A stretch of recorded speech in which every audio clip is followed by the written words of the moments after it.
Eric Ahasic returned for his fourth game on Jeopardy. He won a 3-day total of $75,601.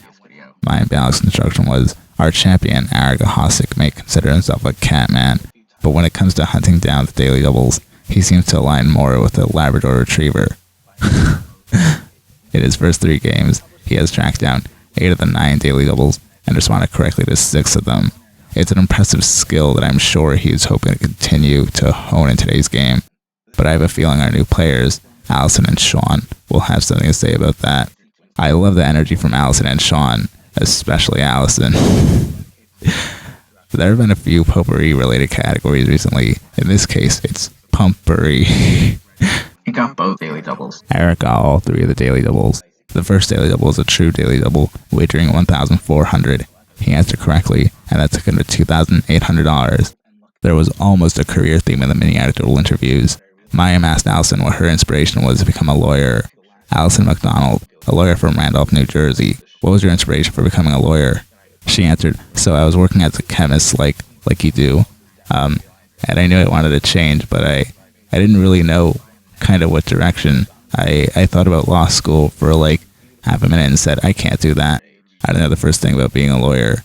Then a few weeks later, I was watching Legally Blonde on TV and realized, Elle Woods didn't know the first thing about being a lawyer. Maybe I can give this a shot. Mayim in the audience laughed before telling her, all right, that's pretty good inspiration. I wonder if she'd be able to list all the factual inaccuracies now that she has become a lawyer. Speaking of, how cool would this have been if she appeared on Amy Schneider's 36th game when Legally Blonde was the answer to Final Jeopardy? Or what if it came up in this episode's Final Jeopardy round? I remember Ken Jennings asked Ashley Chow if she was a fan of the film. After Ashley's answer was revealed, Ken asked, are you a fan? Ashley answers, well, as a lawyer, I don't know, not sure. They both laugh, and Ken proceeds to tell her she has time if she wants to list all the factual inaccuracies in Legally Blonde and Legally Blonde 2. Wasn't there also a contestant who said Ken Jennings inspired her to major in law? Out of all the entertainment inspirations to become a lawyer, Perry Mason, Matlock, To Kill a Mockingbird, or even Night Court, I find it amusing how Legally Blonde eventually led to someone's reason to become a lawyer. I'm sort of wondering if being blonde also inherently inspired Allison and her beauty. Because she and Reese Witherspoon are like... Later on, there's this question. A determination of this type of death based on negligence can lead to a lawsuit. Just because it includes the word lawsuit, I'm surprised Allison didn't buzz in. Mayim asked Eric about meteorology. You're a meteorologist. Did you always know you wanted to be a meteorologist? He answered, yeah, a surprising number of meteorologists have an origin story. I was 6 years old growing up in Illinois.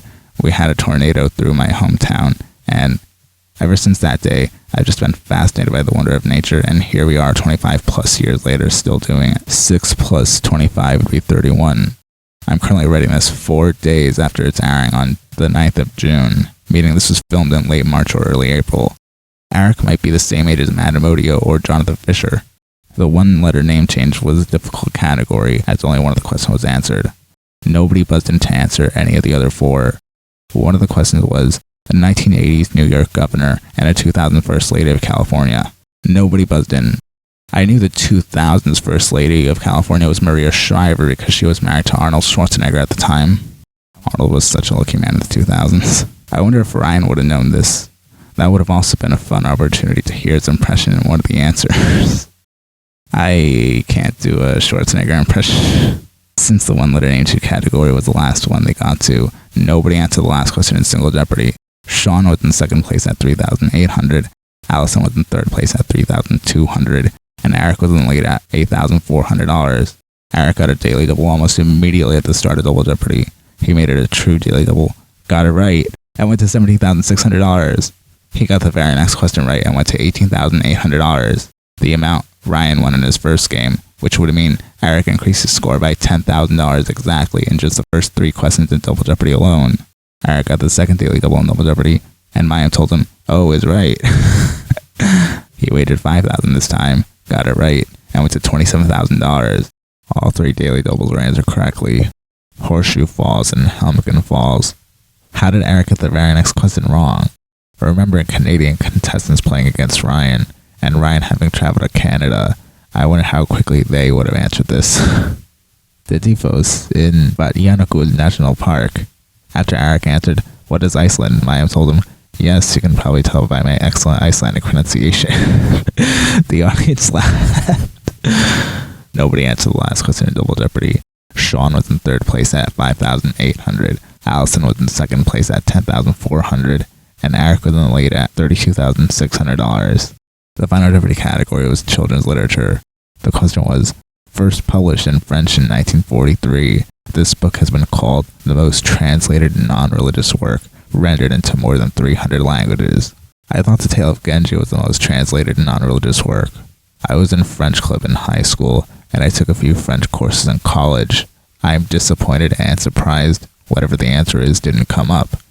My guess was The Beauty and the Beast. I think 2 or 3 days after I saw this question, I thought about how amazing it was for a book published so recently to have already been translated into so many languages. A while ago, I did a video commemorating Eric Carle. I mentioned The Very Hungry Caterpillar was translated into more than 70 languages, which is impressive for a book published in 1969. The book was published in 1969. On top of that, the book was translated into 66 languages.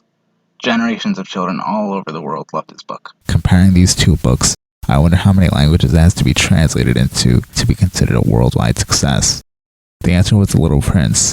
Sean and Allison answered correctly. That is correct. It's been translated into 382 different languages and dialects according to the Guinness World Records. I also wonder how long it took for The Very Hungry Caterpillar to be translated into that many languages, and for The Little Prince, or Le Petit Prince in this case, to be translated into more than 300 languages. I like how Sean added a smile on top of his answer, and he gave a thumbs up after Mayim told him that it is correct. Eric answered Goodnight Moon. He risked $2,400, taking him down to $30,200. He's now at a 4-day total of $105,801, putting him well into the Tournament of Champions roster. Since the Jeopardy YouTube channel posted a statistic the day before, I don't even need to ask if Eric will win 5 tomorrow. We'll see how he ends the week. And as always, thank you for watching.